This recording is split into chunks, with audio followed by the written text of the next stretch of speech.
नमस्कार दोस्तों, बोले इंडिया के एक और नए वीडियो में आप सबका स्वागत है। मैं हूं मंजर आलम। दोस्तों, एक कहावत है, देर आयद दुरुस्त आयद, यानी अगर देर से ही सही किसी अच्छे काम की शुरुआत की जाती है तो उसका स्वागत किया जाना चाहिए। दोस्तों, ये बात मैं हाल ही में अरुणाचल प्रदेश और असम के बीच दशकों से चले आ रहे सीमा विवाद को सुलझाने की दिशा में दोनों राज्यों के मुख्यमंत्री पेमा खांडू और हिमंता बिस्वा शर्मा के बीच 15 जुलाई को एक समझौते पर हस्ताक्षर किए जाने के संदर्भ में कह रहा हूं, जिसका नाम दिया गया है नामसाई घोषणा पत्र, यानी नामसाई डिक्लेरेशन, जो शायद आने वाले दिनों में इस दिशा में एक मील का पत्थर साबित हो सकता है। दोस्तों, नॉर्थ ईस्ट में आज़ादी के बाद से ही असम का उसके पड़ोसी राज्यों के साथ सीमा विवाद चलता आ रहा है।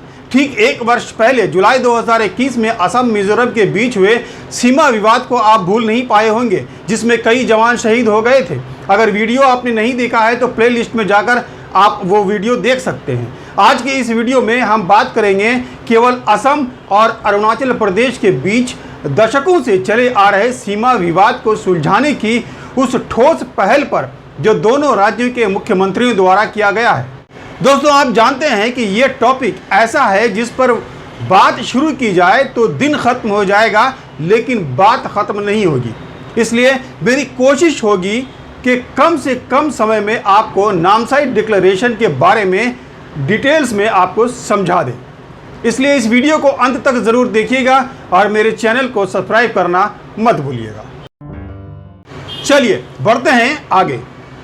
दोस्तों, आपको बता दें कि अरुणाचल प्रदेश और असम करीब 804 किलोमीटर लंबी सीमा साझा करते हैं। नामसाई डिक्लेरेशन में इस 804 किलोमीटर लंबी सीमा पर बसे विवादित गांव की संख्या को 123 से घटाकर 86 करने पर सहमति जताई गई है। बाकी बचे 37 विवादित गांव में से अरुणाचल की संवैधानिक सीमा के भीतर स्थित 28 गांव राज्य में ही रहेंगे। अरुणाचल ने जिन 3 गांव से अपना दावा वापस ले लिया है वे असम में शामिल हो जाएंगे। ये एक बेसिक ढांचा है इस नामसाई डिक्लेरेशन का। नामसाई डिक्लेरेशन में दूसरी महत्वपूर्ण बात यह कही गई है कि दोनों राज्य अरुणाचल के 12 जिलों और उनसे सटे असम के जिलों के दायरे में 123 गांव के साझा सत्यापन के लिए संबंधित राज्य सरकारों को सिफारिशें भेजने के लिए 12 क्षेत्रीय समितियों का गठन करेंगे। ये क्षेत्रीय समितियां 15 सितंबर से पहले आम सहमति वाले क्षेत्र पर अपनी प्राथमिक रिपोर्ट पेश करेंगी। तीसरी महत्वपूर्ण बात यह है कि क्षेत्रीय समितियों के विचार विमर्श की प्रक्रिया पूरी होने और दोनों सरकारों के बीच समझौता होने के बाद इस समझौते का मसौदा जो है वो मंजूरी के लिए केंद्रीय सरकार को भेज दिया जाएगा। असम के मुख्यमंत्री हिमंता बिस्वा शर्मा ने अपने एक ट्वीट में कहा है कि हमने विवादित गांव को पहले के 123 के बजाय 86 तक सीमित करने का फैसला किया है।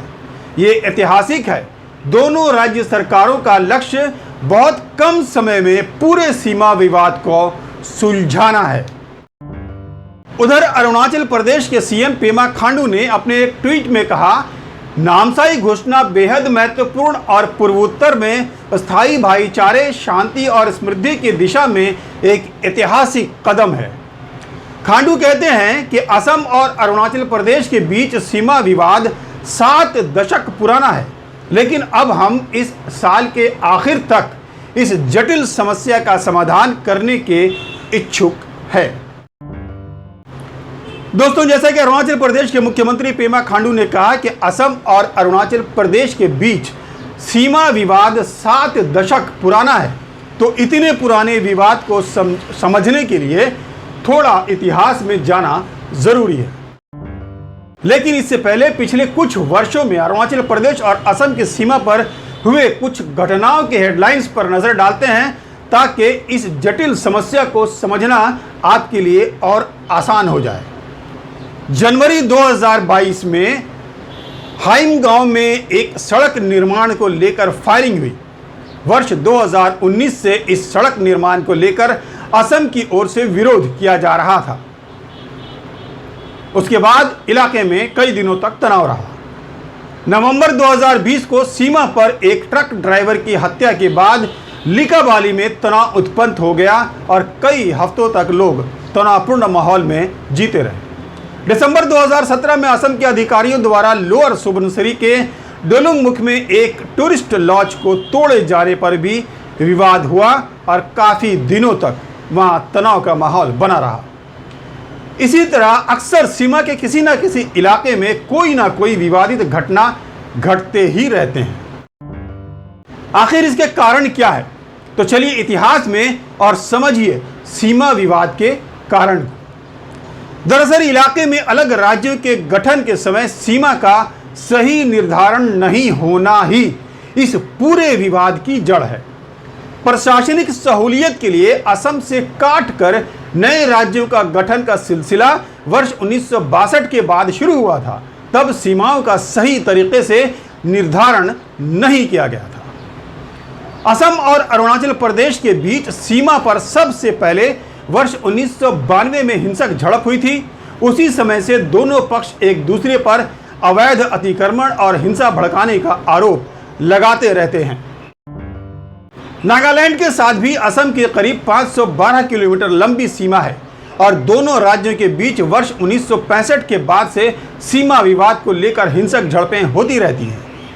वर्ष 1979 और वर्ष 1985 में हुए दो बड़ी हिंसक घटनाओं में कम से कम 100 लोगों की मौत हो गई थी। इस विवाद की सुनवाई अब भी सुप्रीम कोर्ट में चल रही है। इसी तरह मेघालय और मिजोरम सीमा पर भी अक्सर हिंसक झड़पें होती रहती हैं।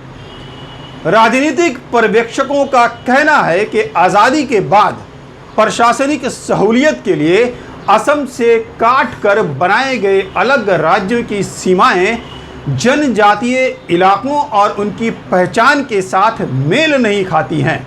इसी वजह से सीमावर्ती इलाकों में लगातार तनाव बना रहता है और अक्सर हिंसक झड़पें होती रहती हैं। इलाके की भौगोलिक स्थिति भी इस विवाद की एक प्रमुख वजह है। नदियों, पहाड़ और घने जंगलों से घिरे होने के कारण कई इलाके में सीमा को भौतिक रूप से चिन्हित नहीं किया जा सकता है। वर्ष 1956 के सीमांकन ने इन विसंगतियों का समाधान नहीं किया। इसके बाद जब 1963 में असम को काटकर नागालैंड, 1972 में मिजोरम, मेघालय, त्रिपुरा और मणिपुर, 1987 में अरुणाचल प्रदेश को अलग राज्य का दर्जा दिया गया, तब भी इस पर ध्यान नहीं दिया गया था।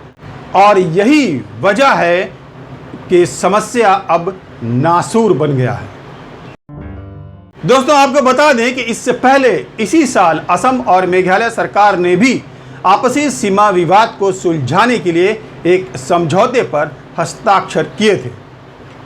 असम और इलाके के 4 राज्य मेघालय, मिजोरम, नागालैंड और अरुणाचल प्रदेश के बीच कई दशकों से जारी सीमा विवाद के कारण अक्सर हिंसा की घटनाएं होती रहती हैं।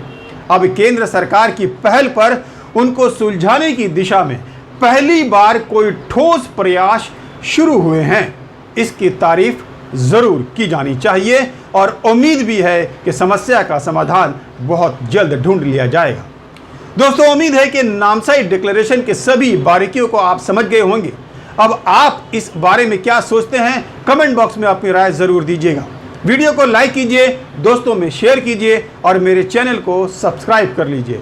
बेल आइकन ज़रूर दबाइएगा ताकि मेरे हर आने वाले वीडियो की सूचना सबसे पहले आपको मिल जाए। दोस्तों, बूंद बूंद से तालाब भरता है। मेरे चैनल में थैंक्स ऑप्शन भी शुरू हो चुका है। आप थैंक्स बटन दबाकर मेरी मदद भी कर सकते हैं। आपकी छोटी सी मदद मुझे इस चैनल को आगे बढ़ाने में बड़ा हौसला देता है। दोस्तों, अगर आप मेरे चैनल का मेंबरशिप लेना चाहते हैं तो ज्वाइन बटन दबाकर आप मेंबरशिप भी ले सकते हैं। दोस्तों, आज के इस वीडियो में इतना ही। अगले वीडियो में फिर मिलेंगे और आपको बताएंगे कि इंडिया क्या बोल रहा है। तब तक के लिए नमस्कार।